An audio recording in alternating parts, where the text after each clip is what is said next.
வணக்கம். இன்றைக்கு நான் முருங்கைக்காயையும் கத்தரிக்காயையும் வச்சு ஒரு சரக்கு கறி செய்து காட்ட போகிறேன். அதுக்கு நான் முருங்கைக்காய் எடுத்து 2 கீறி வச்சிருக்கிறேன். அதே மாதிரி கத்தரிக்காய் வெட்டி வச்சிருக்கிறேன். சின்ன வெங்காயம் கொஞ்சம் எடுத்து வச்சிருக்கிறேன். இஞ்சால உள்ளி எடுத்து வச்சிருக்கிறேன். வாங்கோ இது எப்படி வைக்கிறேன்னு பார்ப்போம். முதல்ல இந்த முருங்கைக்காய் கத்தரிக்காய் வெங்காயத்தை தண்ணியிலே அவிய விடுவோம்.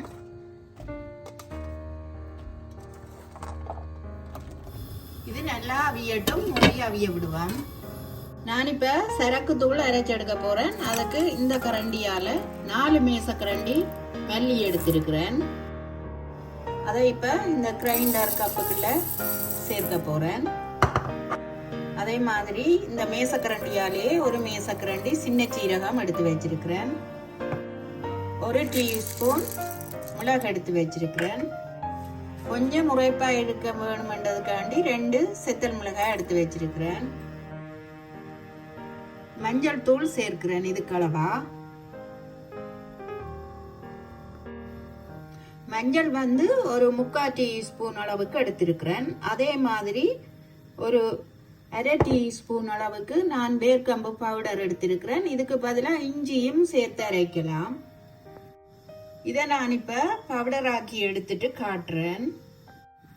நான் இப்ப இந்த சரக்கு தூளை நல்ல பவுடரா அரைச்சு எடுத்துட்டேன்.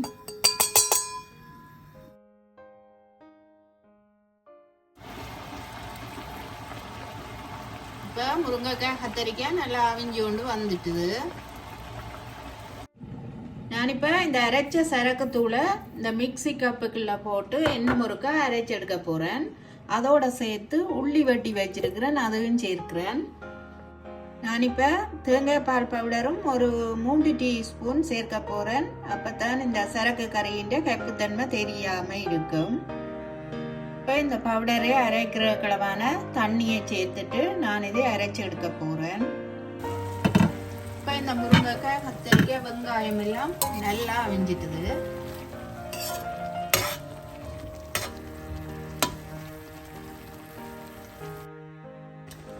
இனிமே அரைச்செடுத்த இந்த சரக்கு கலவையை நான் இதுக்குள்ள சேர்க்க போறேன்.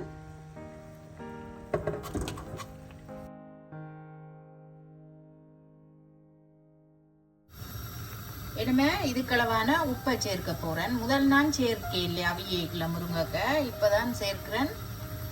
அளவா போடுவேன். உப்பை போட்டுட்டு எல்லாத்தையும் நல்லா கலந்து அவிய விடுவான்.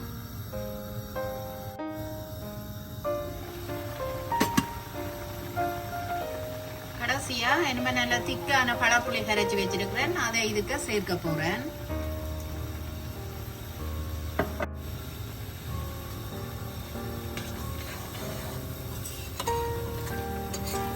சேர்த்துட்டு எல்லாத்தையும் நல்லா கலந்து இன்னும் ஒரு 2 நிமிஷம் அவிய விட்டா காணும். ஏன்னா முருங்கைக்காய் கத்திரிக்காய் எல்லாம் நல்லா அவிஞ்சிட்டு இந்த சரக்கத்தூளின் பச்சை வாசம் போகும் அளவுக்கு அவிஞ்சா காணும். இது இப்ப உப்பு புளிய பார்ப்போம். உப்பு எல்லாம் காணும். இன்னும் ஒரு 2 நிமிஷம் மூடி அவிய விடுவோம்.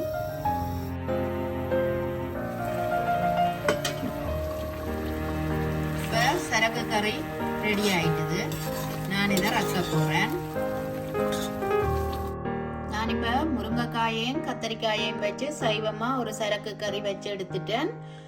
மீன் விருப்பம் இல்லாதாக்கள், மீன் போட்டு செய்ய விருப்பம் இல்லாதாக்கள் இப்படி சைவமாயும் செய்து சாப்பிடலாம் சரக்கு கறி.